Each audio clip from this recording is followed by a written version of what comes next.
Hello, everyone, and welcome into CrushTheStreet.com. I'm Kenneth Amaduri, and I'm joined with a returning guest, someone who's given us a lot of insight on the deep state and what's going on behind the scenes on, the attack on Trump, this Trump hatred, maybe the Trump derangement syndrome, some people have been calling it.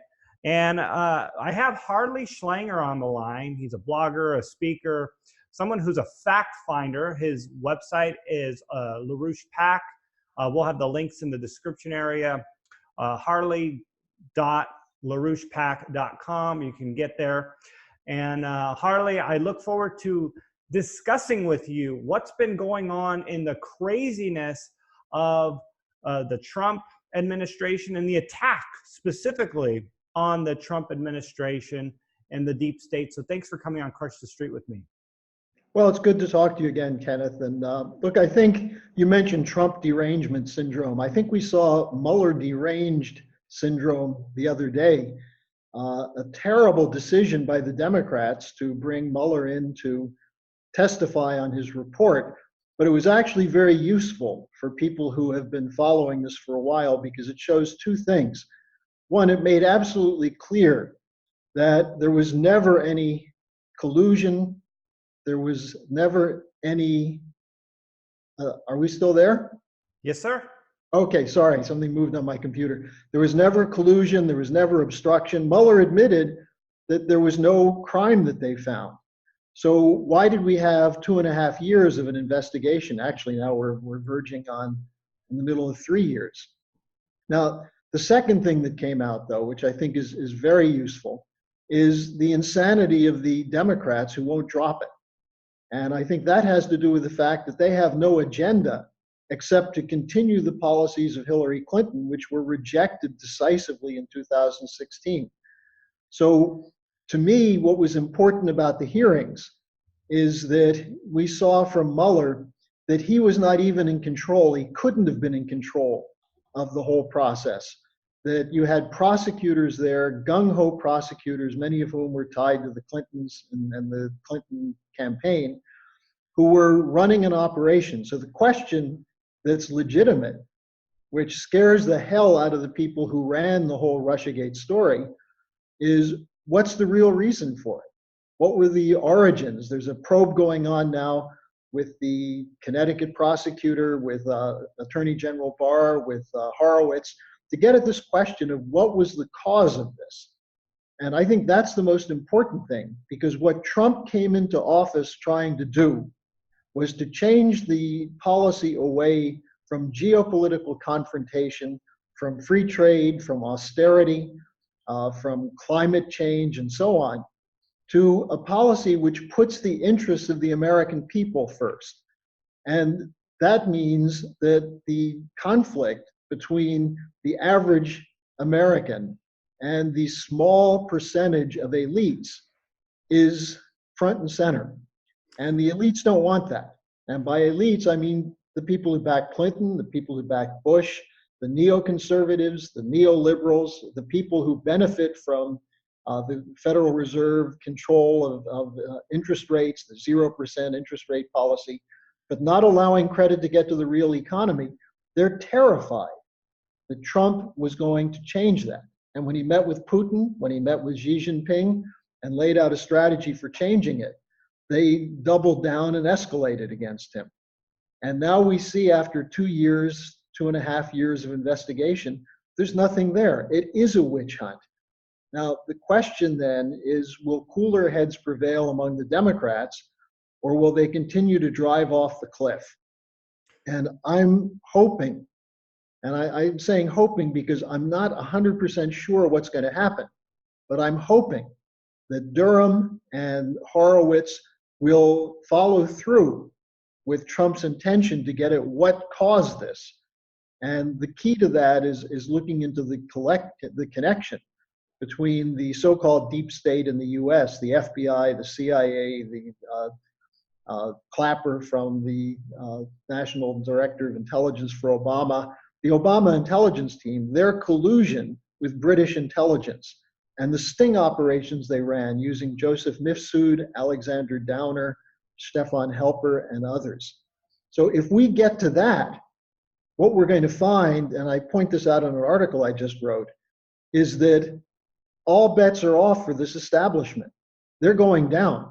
And they were quite sloppy because they thought Hillary would win and none of this would ever come to light. So I think that's what we learned from the Mueller testimony. I guess that's my opening statement for you. Yeah, and I'd like to kind of circle back around to that a little bit more. I know when we heard there was no collusion, the report came out, even some of the mainstream media was having to come out and almost apologize and say, well, I guess we were wrong about the collusion, Trump having collusion. I'm specifically thinking of Trevor Noah on Comedy Central, who's hardly a political commentator or a news source, but nevertheless, a lot of people get their news there. So I guess, the pivot was that he obstructed justice then. Like, hey, and even Mueller came out and said that Trump was not exonerated. And I know that a lot of the Democrats were looking into what Mueller didn't say or the way he said it and say, well, Trump still could be guilty. It's like he's just not saying one way or another. So maybe you can comment on that a little bit. Well, I think that there were a couple of Republicans who did a pretty good job on that, even though I think on the whole, the Republican Party has been ineffective in defending the president. But Ratcliffe did make the point that as a former prosecutor, there's nowhere in prosecutorial practice where you exonerate someone. You either find them guilty or there's no bill. And in the case of Trump, Mueller, after kind of saying that, well, yeah, there was something there, he came around in the second testimony and said, no, there was nothing. There was no crime. So this question of exoneration is a phony one that's brought up by a losing side. They're saying that Mueller didn't find Trump innocent. Well, as Ratcliffe pointed out, in US legal system, you're presumed innocent until the evidence finds you guilty. And if evidence doesn't find you guilty, then you don't say, well, the fact that we tried you means we think you're guilty. That's what the Democrats are doing. And they're saying, we know there's a crime somewhere. And now they're playing the most deceitful and cynical game of all, the race card. And I think what's interesting is if you look at what Trump has been trying to do, and let me just take you back to what happened a little more than a month ago in Osaka, Japan at the G20 summit. He had substantive meetings at that summit with Xi Jinping, which reestablished the basis for moving ahead on trade talks with China, which is extremely important for both countries. And secondly, with Putin on a whole range of subjects, including nuclear arms, including Syria, North Korea, Ukraine, and so on. Then he went to North Korea and talked with Kim Jong-un and put the Singapore process back on track. Now, while all this is going on, and these are really life and death issues for the country, to get into a new arms race with Russia would be an absurd waste of money and extremely dangerous. To have a failure in the trade talks with China probably would trigger a global depression. And to not follow through with North Korea means we're still sitting there under the threat of nuclear attack. And then there's the whole Iran situation. So Trump is moving on these things. He's moving on the border issue. He's working with the Mexican president. People who are calling him a racist. Trump is doing more to work with the Guatemalans, with the Mexicans, than Barack Obama ever did, including talking about aiding them in both their border security, but also infrastructure spending. So none of that is discussed. None of that's in the media. What's in the media is his taxes. Was he connected to Deutsche Bank? Were they covering up for him? Is he still under Putin's control? So I find it extraordinary that the world is moving ahead in a different direction, including toward new trade arrangements, toward possibly a break from the dollar. And we're hearing none of this in the United States.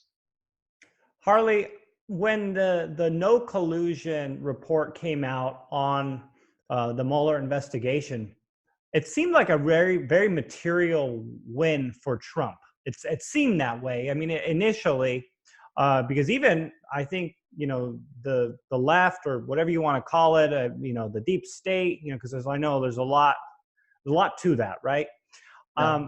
They were kind of confused by it, and it seemed like another exposure of this corruption of lies that is being exposed to the people. And it seemed very material at the time. I'm wondering if you still think that was a very material win for Trump, and is it going to have an effect on things going forward with maybe him winning the 2020 campaign? I felt like if the campaign was a month ago or whenever that report came out, he would have won. But now he's got to go back and fight this uphill battle of just all these lies constantly coming out on him. So anyways, I said a lot right there. What are some of your thoughts on that? Well, Kenneth, let's start with one of the things that happened in the Mueller hearing when he was asked about fusion GPS. And he said he's not familiar with it. And then when he was told what it is, he said, that's not within my purview.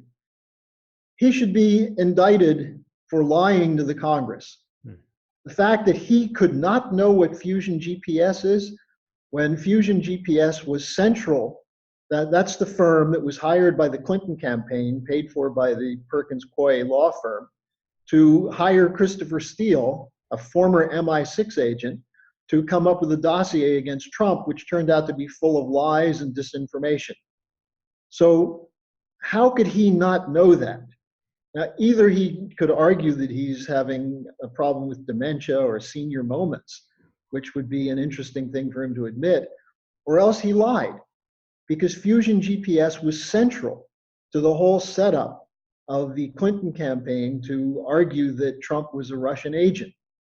Now, once Mueller investigated, and I'm told, and I think this is in the report as well, they found out very early that they had no evidence of a Trump campaign connection to Russia.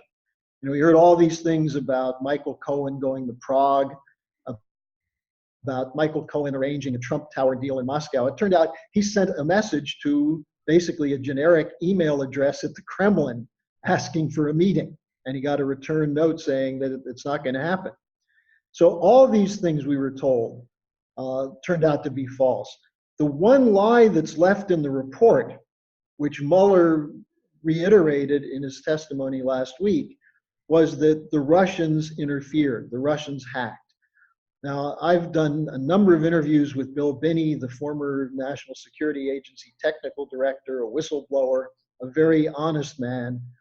And Binney did the one forensic investigation of where the hack came from. And he said it wasn't a hack, it was a download. And he offered to go testify to Mueller on this. It turns out that we now know that the FBI never had the DNC computers in their hands. They never did a forensic investigation. They accepted the word of CrowdStrike, which is an anti-Russian, anti-Trump company hired by the DNC to provide security for the DNC server. So obviously, if there was a hack, they're incompetent. So why was their word taken as law that the Russians intervened? Now, this gets to the real heart of the question. The whole Russian story is designed to prevent Trump from breaking with the geopolitical doctrine of the Bush and Obama regimes. The idea that Trump wants to cooperate with Russia, whether it's on anti-terrorism, global anti-drug policy, or oil flows, energy policy, the whole question of global finance, is a threat to a system that's collapsing. And the people who run that system do not intend to give it up without a fight. That's why people like Schiff and Nadler are continuing to go after Trump. I think the Democratic strategy is to try and tie him up between now and 2020 in the hopes that something will come out, whether it's his taxes, whether they find out something about his sexual life, or who knows what they're looking for. But they're turning over every stone to find a story to see if they can defeat him in 2020. I think what Trump has to do is say, look, this is over. The Mueller report showed there was no crime. The people who are continuing this are doing it because they have no plan for the country. And here's what I intend to do. And then just go through what his plans are. And that's, I think, what should happen between now and November 2020. I'm afraid it won't, because I think Trump gets provoked or goaded by the media and by the Democrats into side fights, like this whole question of the status of the city of Baltimore. You know, these are just diversions. And he's got to stay focused, including on economics, including on the China talks, including on getting the arms talks going with Russia. And if the Democrats want to continue to parse through the Mueller report, let them do it. I don't think the American people are interested in it. Yeah, it's definitely been such a sideshow at this point, and a non-event and a waste of a lot of people's time. One of the things that you talk about, Harley, is the coup. And I just want to, bring that up and allow you to just explain what that is against Trump, for people to, again, further understand, what we're talking about, the deep state, and what the two sides represent. What is it that they hate about Trump, specifically, that creates this massive division, not only in the country, but really around the world, like this two-sided, agenda that we're dealing with? Well, as I just said, Trump is actually looking at the future and trying to come up with some policies to break us out of the stagnation, which has continued since the 2008 crash. That's why he's looking very seriously and pushing ahead with the space program, because space technology and space exploration in the past has been a tremendous driver in science and technology, with enormous spin-offs in the real economy. That's something that he's working on. And they don't want that. The people who are in charge are trying to manipulate, through the Federal Reserve, through the International Monetary Fund, the European Central Bank, and so on. They're trying to keep flows of liquidity going into bankrupt banks and unsustainable debt carrying that's on the books of banks and corporations. And so they need every penny they can get of liquidity to back up their worthless assets. And if we start investing in physical economy, and whether it's space, whether it's high-speed rail, whether it's upgrading the irrigation and dams and the water management in the United States, that takes funds away from backstopping worthless derivative obligations. So that's one aspect of it. Now, if Trump then were to say he's going to work with Russia, he's going to work with China, he's going to work with the Belt and Road Initiative of China, that means jobs. That means jobs in physical production. But it means a full break with what we've seen for the last 20 years with the free trade agreements like NAFTA and so on, which led to a massive outsourcing of US jobs. He's serious about bringing the jobs back. I don't think his plan so far has been so successful, but he intends to do that and revive American manufacturing. Now, that's why the decision was made when he was elected to keep him, or during the campaign, to keep him from getting elected, because that's when the whole Russia story started. It was in March and April of 2016 that John Brennan, at the urging of the British, the head of the British equivalent of the NSA, Hannigan from the GCHQ, came to Washington in December 2015 and said, hey, we've picked up signals from the Russians that they're doing something.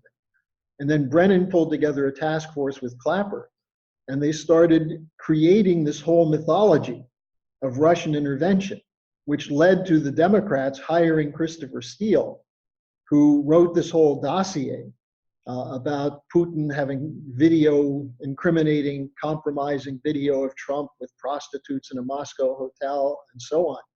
All of this was part of a story, as Peter Strzok, the FBI agent, said, as an insurance policy to keep him from being elected, or if he's elected, to get rid of him once he comes in. That's why at LaRouche PAC we've identified this as a regime change coup. Keep in mind, who are the two key operatives in this? There are three: Obama, Brennan, and Hillary Clinton. And what did they do during the Obama years. Well, remember Libya? That was a regime change coup. Ukraine, that was a regime change coup. They tried to do the same thing in Syria, and they were targeting Russia and China for regime change coups as well.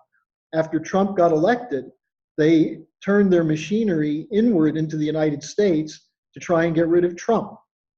So I think if people look at this broader strategic picture of a collapse of one system that's continued to collapse since 2008, it hasn't been recovered, it hasn't been put back together, and the efforts of the people who fund the Brennans and the Clappers and others, as well as the City of London, they're trying to keep the flows of private central bank money going in to protect bankrupt corporations and banks.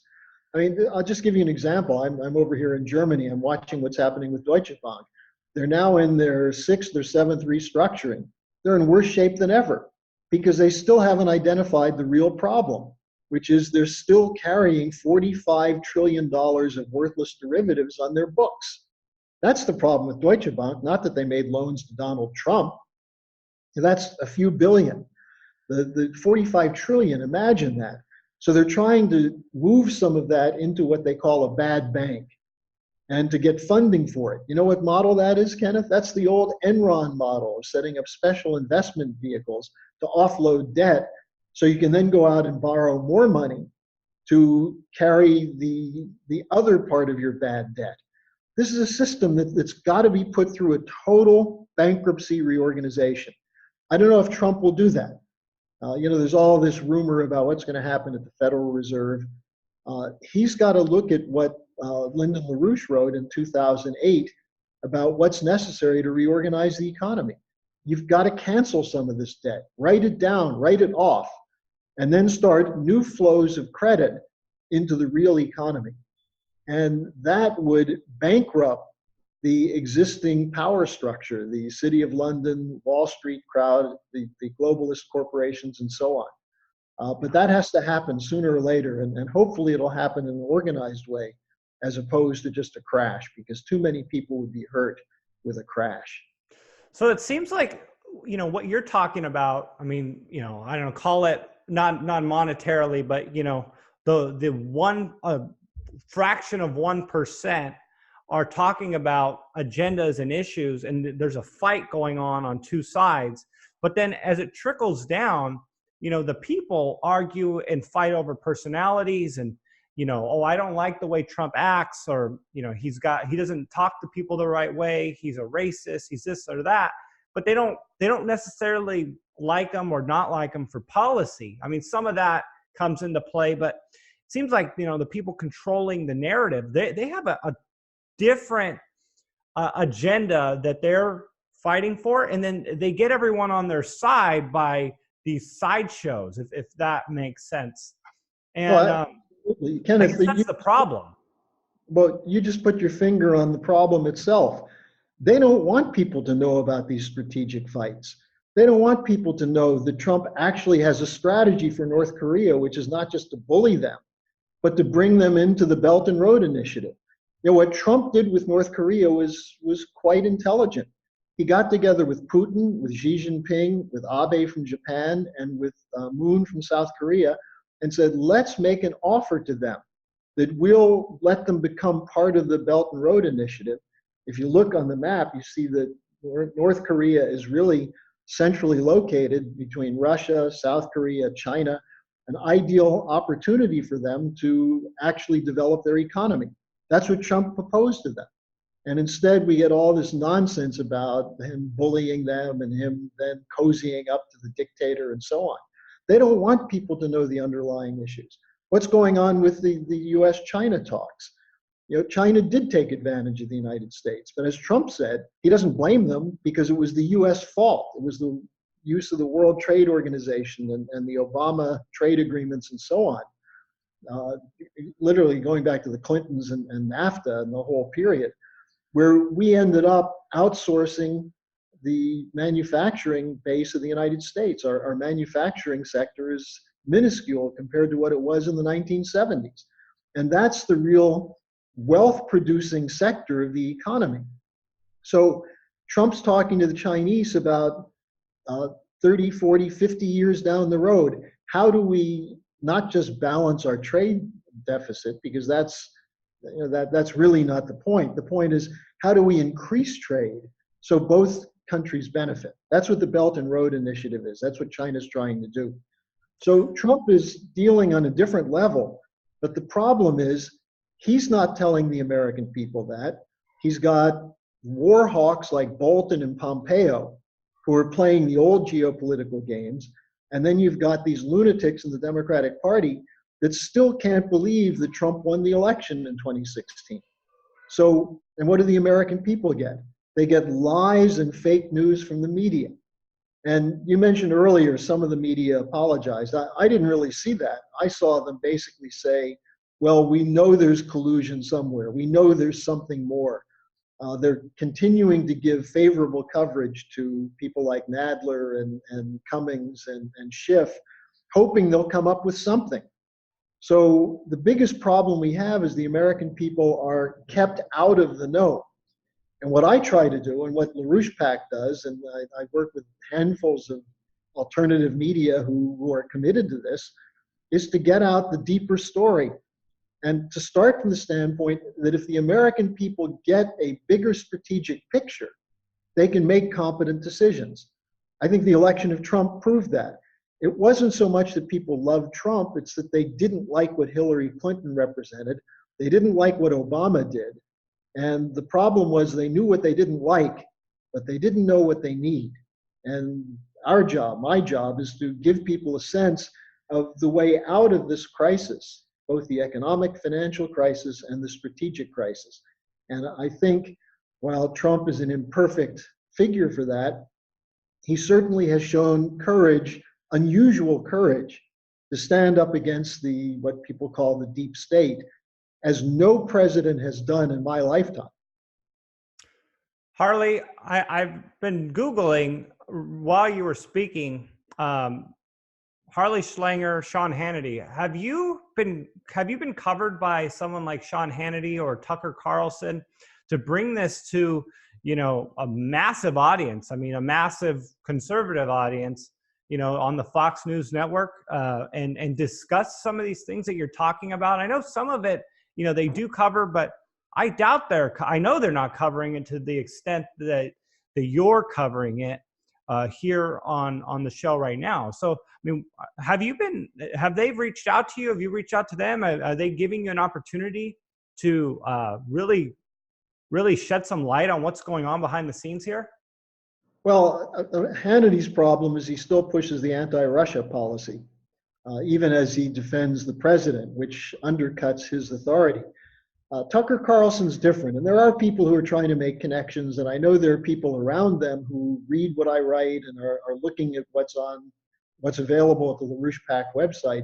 Carlson is an interesting case because he's one of the few people who's connected the strategic question to the economic question and pointed out that the problems that many conservatives see, that they say that correctly so, that the breakdown of the family is a problem, but he's pointing out that that's an economic question, that you've had a shift from a manufacturing and productive society to a consumer society, which can't sustain itself. So I have some hope in a few of these guys, but what I basically do is operate through whatever news sources open, and I've found many people in the so-called alternative media, and by that I don't mean the extreme far right or anything of that sort, but someone like yourself who's a truth seeker and who is trying to get the broadest picture to the people who are part of your network. So my point would be that people who listen to this interview who find it interesting should get in touch with me through my website and help us to expand who we can talk to and who we're reaching and become a strategic thinker. So you can't be bamboozled by the fraud of the mainstream media.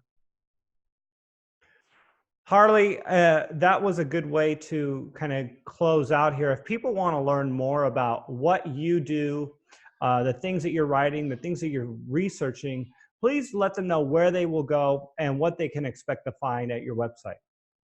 Sure. What I'd like to do is ask people to contact me directly through my personal email, and I'll send you the link to my website or my blog page. Basically, it's on LaRouche Pack. People can go there directly if they like, but I like to hear from people and know what people are thinking and engage in regular communication. So you can reach me through HarleySch@gmail.com. That's HarleySch@gmail.com, and tell them that you heard this on Crush the Street and you'd like to get the link to my blog page, and I'll be happy to send it out. And uh, that's basically how I think is most effective for me, because I do like to know how people are thinking, and I've found people are very open and interested in getting beneath the surface. Harley, thank you so much for coming on Crush the Street. We'll be sure to include that in the description area. That way people don't have to wait till the very end to get that that email plug from you. Okay. But again, thank you so much for coming on Crush the Street. And I hope to be able to do a follow-up with you, hopefully in the near future here. I think it's going to be quite the fireworks show, especially as we get closer to the 2020 election. And who knows what's going to come out as a result of it, you know, what angles are going to be taken. And I'm sure it'll be a lot of entertainment value and everything in between. So I look forward to those conversations in the future. Again, thank you so much. Sure. You're welcome, Kenneth.